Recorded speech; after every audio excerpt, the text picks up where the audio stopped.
Welcome to Corner Coffee with Cricket. Cricket here. Grab a fresh cup of coffee and get comfortable. Now, we've been dealing with some pretty heavy, monumental themes in our recent episodes, so today I wanted to bring you something completely different. Something pure fun.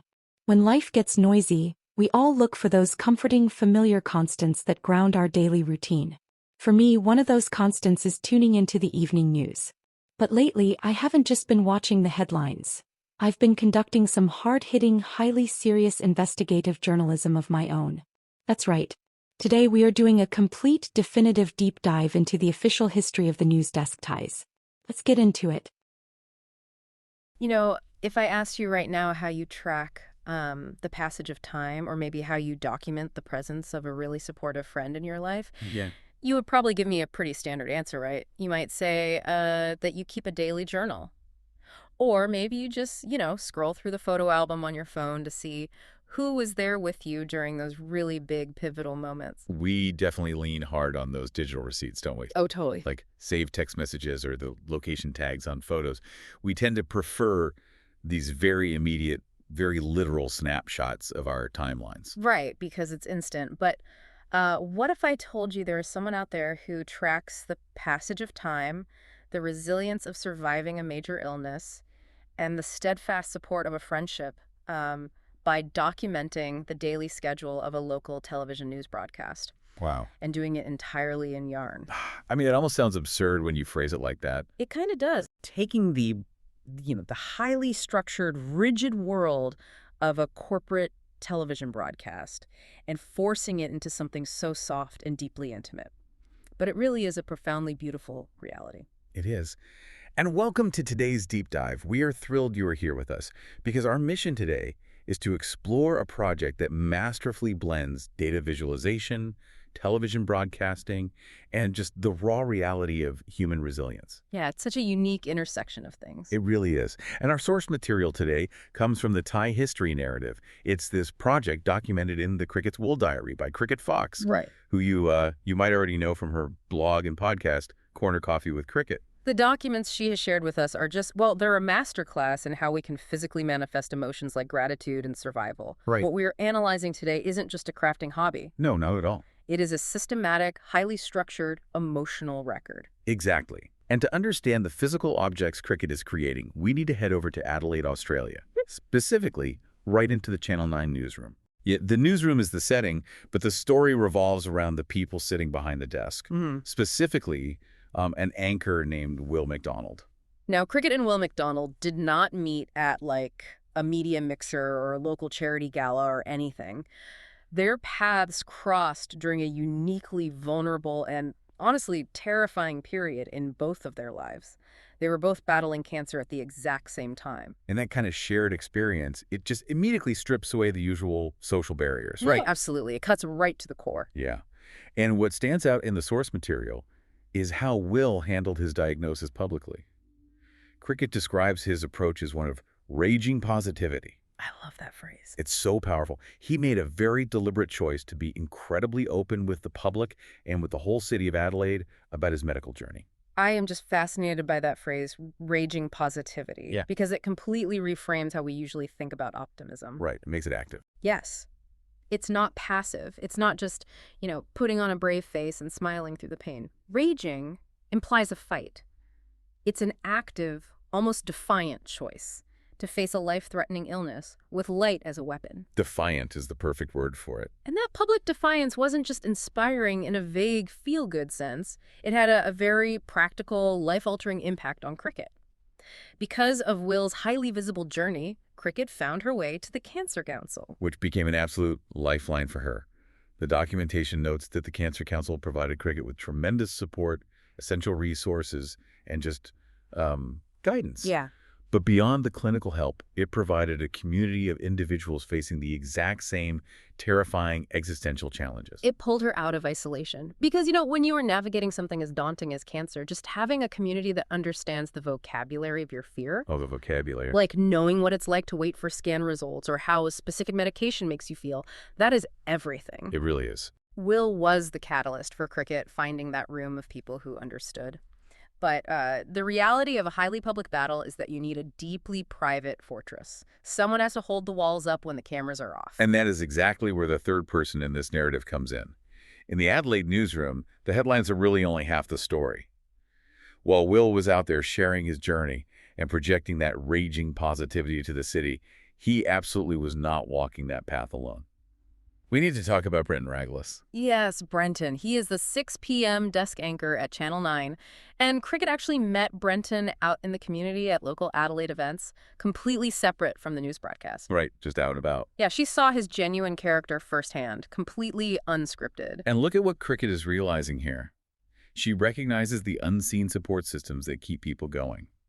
She realizes that Brenton wasn't just a colleague sharing a desk and, tossing to commercial breaks with Will. Right. He was a foundational piece of the support team, standing right behind Will during the darkest, most exhausting days of his treatment. Think about local news anchors for a second. To most of us, they are basically furniture. That's so true. We casually invite them into our living rooms every single night while we eat dinner.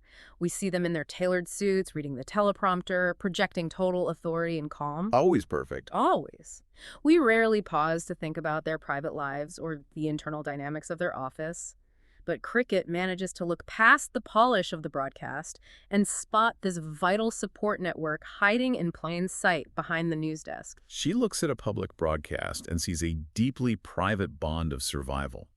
Will is fighting for his life, projecting strengths to a massive audience, and Brenton is right there, holding the line for him behind the scenes, so Will can simply focus on getting through the day. And so Cricket feels this overwhelming sense of gratitude for both of these men. She owes Will for his openness that led her to the Cancer Council, and she feels profound respect for Brenton for being that steadfast friend. But here is where I get a little stuck. Okay, where? It is one thing to feel immense gratitude for this off-camera friendship and advocacy, but how exactly do you translate that gratitude into a physical object? I mean, do you just write a really nice card, buy him a bottle of wine? Well, Cricket's answer to that is to crochet 2 tribute blankets. Blanket. See, that feels a bit, I don't know, traditional, maybe even a little understated for the gravity of surviving cancer. It would be, if these were just standard blankets. But the way she goes about this is incredibly deliberate. The medium itself is deeply symbolic.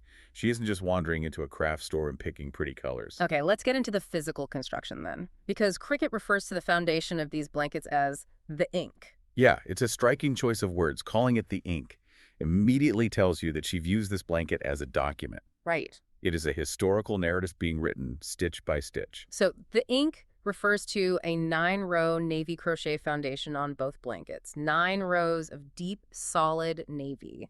And she chose that specifically because it mirrors the professional suits that Will and Brenton wear on the air. Exactly. Yeah. And furthermore, that 9-row navy foundation represents the 9 News family. It literally represents Channel 9 itself. Oh, that's clever. The network is the platform, right? It's the stable, consistent background against which these men's lives and this entire story are unfolding. It's the professional armor they wear, translated into yarn. Yes. But the type of stitch she uses is where the metaphor gets really physical. She uses the crochet moss stitch. Now, if you aren't familiar with textile mechanics, the moss stitch is brilliant here. Normally, when you crochet or knit, you are stacking stitches directly on top of each other, just building upward. Right. But the moss stitch is created by alternating single crochets and chain stitches. Meaning you are actively reaching into the empty space of the row below. Exactly. You aren't just stacking, you are interlocking the yarn. It creates a dense fabric that is incredibly difficult to unravel. So the physical mechanism of the stitch is the metaphor. Yes. The yarns are interlocking, just as Cricket is interlocking their stories. In her narrative, Will's rows represent the courage of survival. They are the stitches aggressively moving forward, fighting through the diagnosis. And Brenton's rows represent that steadfast friendship, as Crick writes. They represent the friendship that held the line when it mattered most. Because if you pull on one side of a moss stitch, the other side tightens. It physically holds the line. I love that. We traditionally view a blanket as an item of passive comfort, like you just curl up under it. Yeah. But here, through the use of the 9-row navy foundation and that interlocking, unyielding moss stitch, the blanket becomes a physical manifestation of active defense. It honors men showing up for each other. Okay, wait, I need to visualize this, though. So the foundation is 9 rows of navy to represent the suits in the network. But a blanket is huge. Where does the rest of the color come from? Are they just giant navy squares? No, and here is where the project shifts from a beautiful tribute into a brilliant piece of data visualization. She watches the news broadcast every day, but she isn't watching the headlines. She's staring at their necks. Their necks. Wait, why? The ties. Whatever color tie Will McDonald or Brenton Ragles wears on air that exact second becomes the color of the yarn for the next section of the blanket. Oh, wow. The color is dictated entirely by their wardrobe choices. The tie history aspect. So if she is watching the broadcast and Will has chosen to wear, like, a bright burgundy tie on a Tuesday, that exact burgundy becomes the next physical row of the blanket. The tie becomes the data point. It's a daily, undeniable marker of presence. If Will wears burgundy, a burgundy row goes in. If Brenton's wearing a striped blue tie, a blue row goes in. That is such a clever way to capture their daily existence. I mean, think about the fog of trauma for a second. When you're going through chemotherapy or radiation, time just blurs, the days smear together. They really do. But simply showing up to work, putting on a tie, and reading the news in the context of a brutal cancer battle, that isn't just a daily routine. That is a monumental, defiant victory. It also anchors something incredibly ephemeral into the physical world. What do you mean? Well, a live television broadcast vanishes into the ether the second the director yells cut. It's gone. But cricket is catching that fleeting moment and making it permanent through the color of a tie. Oh, I see. But she doesn't just crochet one row per tie and call it a day, right? Yeah. There is a deeply structured system to how she builds this. Cricket calls these math blankets. Which perfectly captures the rigorous, systematic nature of the project. Yeah. This is a woven chronicle of time dictated by the relentless daily rhythm of a corporate newsroom. I have to admit, math and crochet feel like total opposites to me. Right. Crochet is soft, it's fluid, it's cozy. Math is rigid and absolute. How do you impose a strict mathematical algorithm onto a blanket without ruining the art of it? Right. Let's break down what the source material calls the Will McDonald variable. Okay, so the Will McDonald variable tracks a specific broadcast schedule. On weekday afternoons, Monday, Tuesday, and Wednesday, at exactly 4 p.m.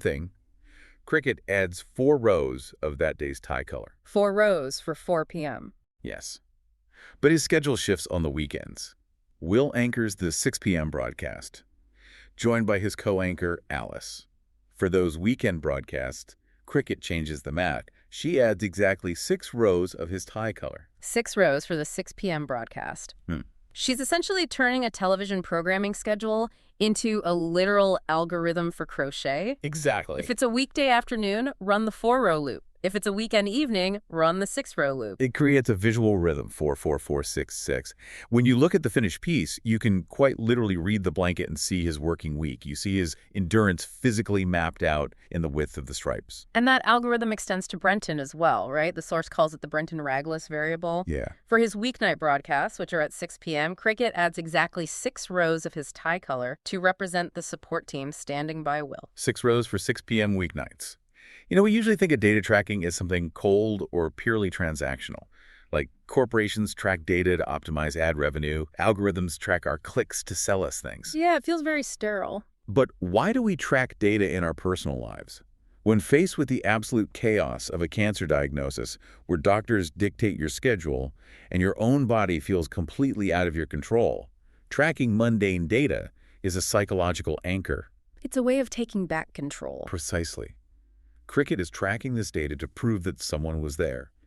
It proves that day after day, through the exhaustion and the nausea of treatments, Will showed up. And day after day, Brenton showed up right beside him. That's incredible. The strict adherence to the math, the 4 rows and the 6 rows, is the heartbeat of the project. Cricket says she is putting the heart into every interlocking row.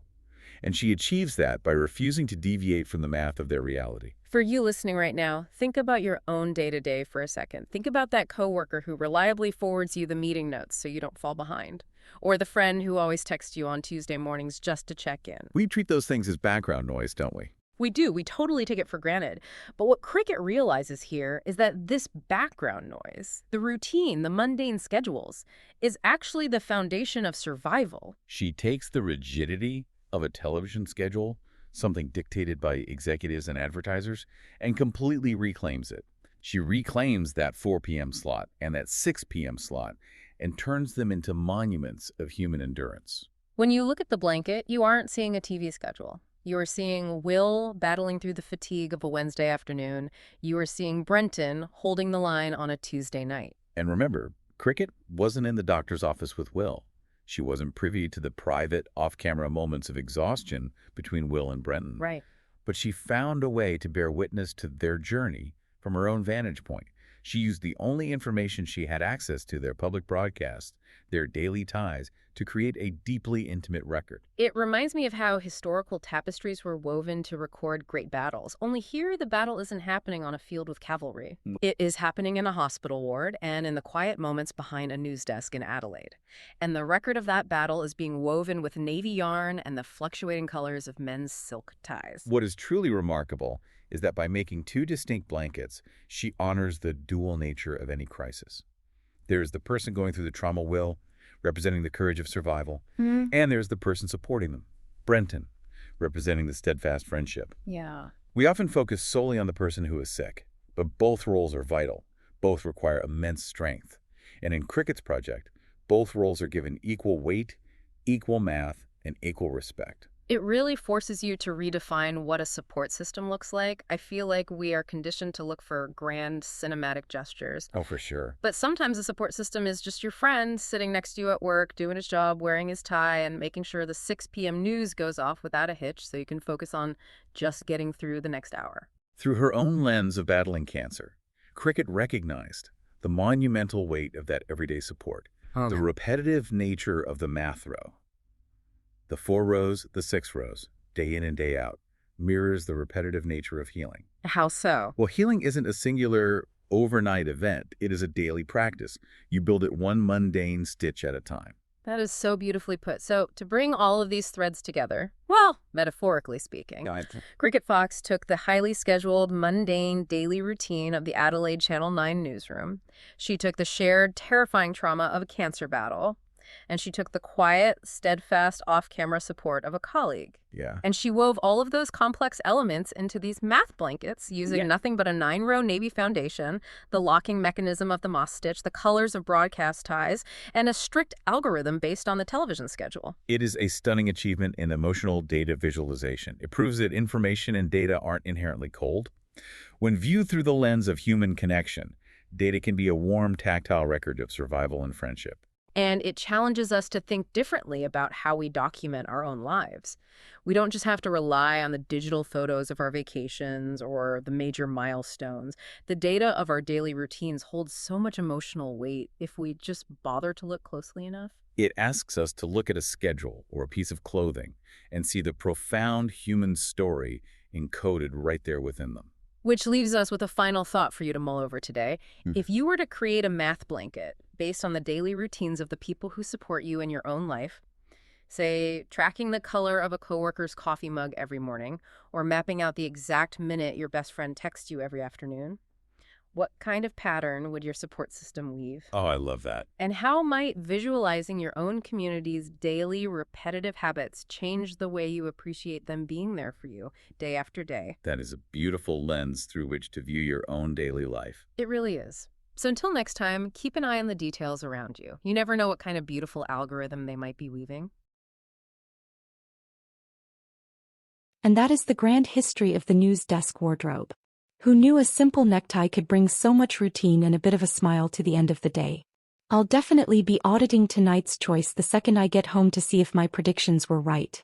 Thank you so much for joining me today for a bit of a laugh and a lighter chat here at the corner table. Don't forget to subscribe to Spotify and YouTube, leave a review, and let me know in the comments what color you think they'll wear tomorrow. Until next time, keep your coffee hot, your spirits high, and I'll catch you at the next episode. Bye for now.